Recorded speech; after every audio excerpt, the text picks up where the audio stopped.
안녕하세요. 도서관 가는 날의 희나입니다. 정말 오랜만에 만나 뵙죠?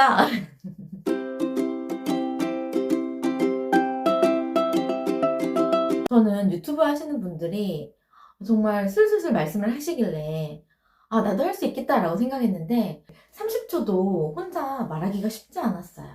제가 진짜 말하는 걸 좋아하거든요. 그런데 혼자 하는 대화는 너무 어렵더라고요.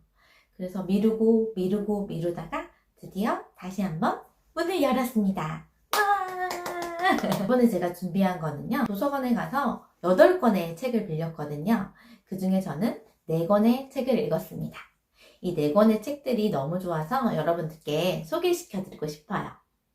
제가 읽었던 4권의 책은 바로 이것입니다. 동물에게 다정한 법, 생각이 많은 날에는 남해에 갑니다. 수학 진짜 잘하는 아이는 읽고 씁니다.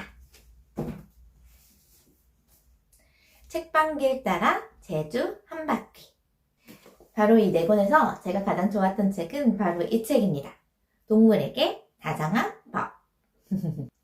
동물에게 다정한 법이란 무엇일까요? 저도 강아지 똘똘이를 키우고 있어서 동물들에 대한 관심이 참 많은데요. 우리 똘똘이가 있으니까 도서관에 갈 때마다 동물에 관한 책을 한 권씩 빌려오곤 합니다. 그런데 두꺼운 책은 잘 읽지 못해요. 제가 많이 좋아하는 분야는 아니니까. 그래서 저는 이렇게 작고 얇은 책을 선호합니다. 그리고 안을 둘러보면 글밥이 많지 않아요. 그래서 여러분들도 금방 읽으실 수 있는데요.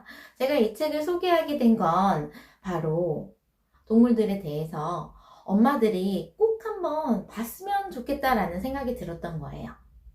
이 책은 동물을 변호하는 변호사들의 모임인 동변에서 지은 책인데요.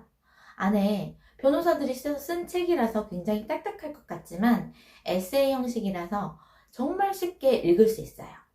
그리고 저는 이 책을 추천했던 박준 시인의 글이 이 책을 가장 잘 설명하는 글이 아닐까 싶어요. 제가 조금만 읽어드릴게요. 당연한 이야기를 거듭해서 말해야 할 때 우리는 자괴감을 느낀다.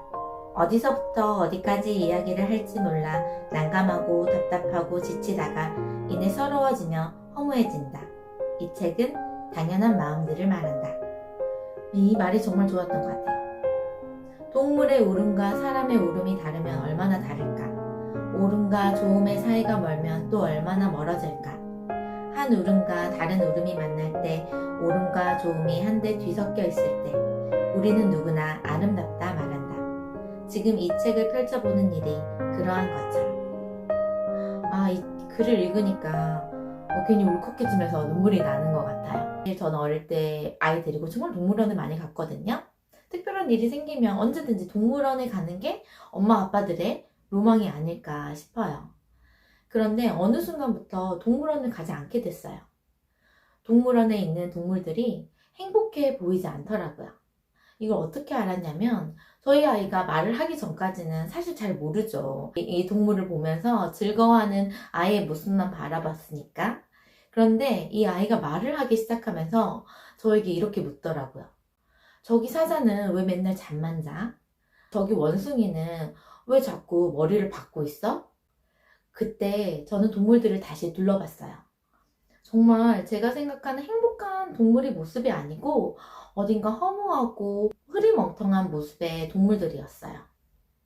그리고 그런 동물들을 보여주는 게 과연 아이에게 좋은 일인가 하는 생각이 들었습니다. 그 뒤로부터는 동물원을 가지 않고 책에서 접하다던가 요즘은 좋은 동영상들이 정말 많잖아요.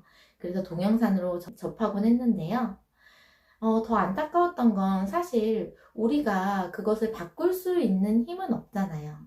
동물들의 환경을 바꿀 수 있는다는 거는 개인의 힘으로는 정말 불가능한 일이죠. 그저 자본이 있는 사람이 보여줄 수 있는 만큼만 보여주고 그 쓰임을 다하면 벌어지는 동물들이 너무 많은데 너무 안타까웠던 것 같아요. 그런데 아무것도 할 수 없는 내 자신이 너무 무력해지고 그래서 아예 그냥 외면해버렸던 게 아닌가 싶어요.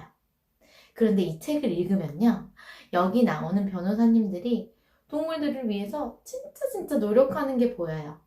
그래서 그 노력을 통해서 변화를 이끌어 가는데요. 제가 알쓸 신잡을 자주 보는데요. 거기서 유시민 작가가 추천했던 책 한 권이 있었어요.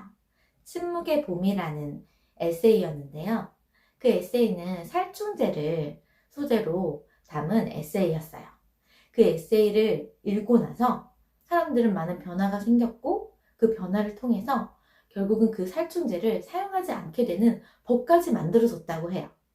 저는 이 책을 읽으면 우리 엄마 아빠들이 한 번 더 생각할 것 같아요. 동물원에 가기 전에, 아쿠아리움에 가기 전에, 돌고래를 만지기 전에, 꽃마차를 타기 전에, 산천어 축제를 가기 전에, 동물을 통해서 우리는 어떤 모습을 배워야 하고 그 모습에 대해서 다시 한번 생각해 볼 수 있는 계기가 된 것 같아요. 그래서 저는 이 책을 정말 강추합니다.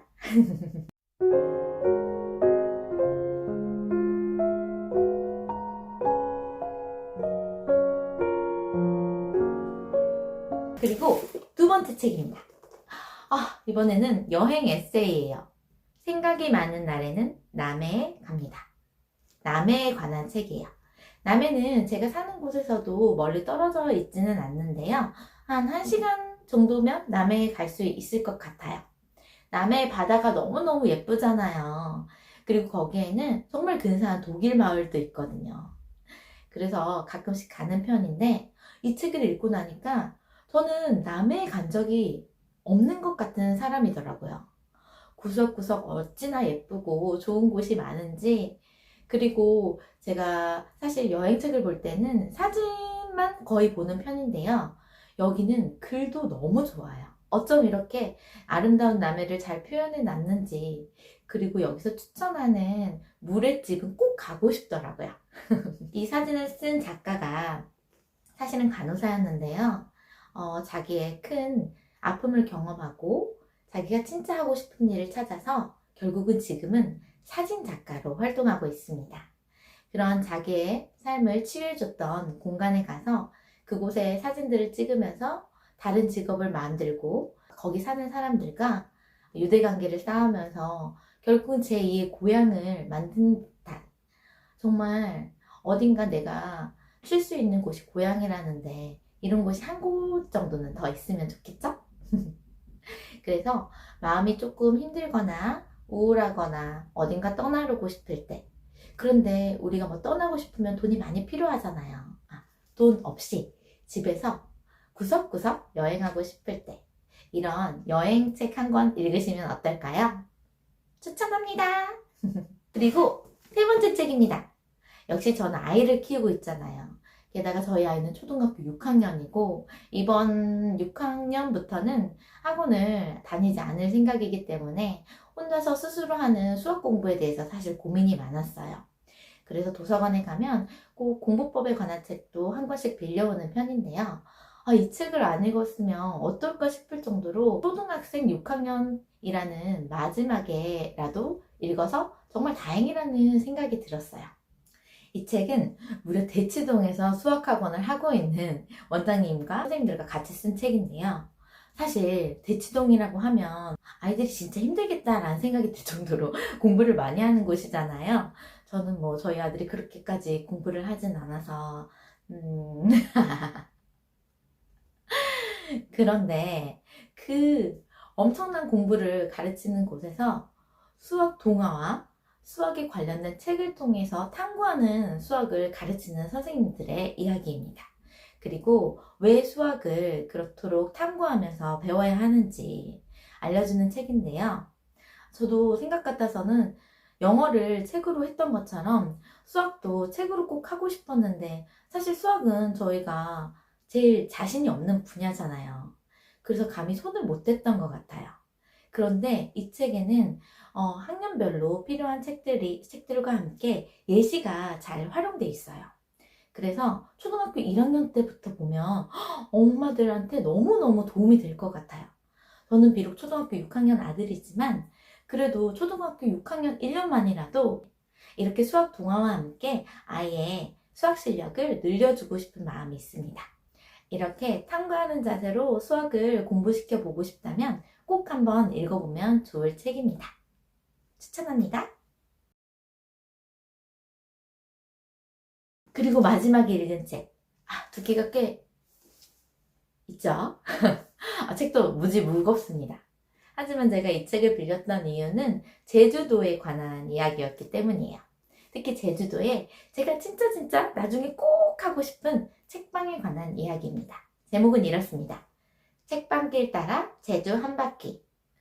제주는 걷는 올레길도 많은데 이렇게 책방을 따라 한 바퀴 돌아보는 코스도 정말 재밌을 것 같아요. 그래서 보면 이 책방을 어떻게 운영하게 되고 지금은 어떤 식으로 운영하고 있는지, 제주도의 사람들이랑 어떻게 어울리며 다른 사람들이랑 어떻게 소통하는지 가득 담은 인터뷰 책인데요. 너무너무 좋은데 딱 한 가지 아쉬운 점이 있었어요. 전 정말 책방을 하고 싶거든요. 그런데 책방이 돈이 안 돼요. 그래서 책방을 하시는 대부분의 분들은 책방도 하지만 또 책방과 다른 부수입원을 가지고 있으시더라고요. 물론 책방만 하시는 분들도 있겠죠. 그 점이 너무너무 안타까웠어요. 사실 저는 책을 인터넷으로는 많이 주문하지 않고, 특히 대도시의 책가게를 가면 꼭 한 권씩 사오는 편인데 그 감촉이 너무너무 좋거든요. 우리 제주도 가서 구경만 하지 말고 이렇게 책방에 들러서 책 한 권 사보는 거는 어떨까요? 여기에는 제주도 지도에 책방 지도가 그려져 있습니다. 제주도 가기 전에 꼭 준비하세요. 짜잔! 이렇게 도서관에서 빌려온 알찬 책들을 리뷰하는 시간을 가져보았습니다. 재밌게 보셨으면 좋겠어요. 다음 시간에 또 만나요. 안녕!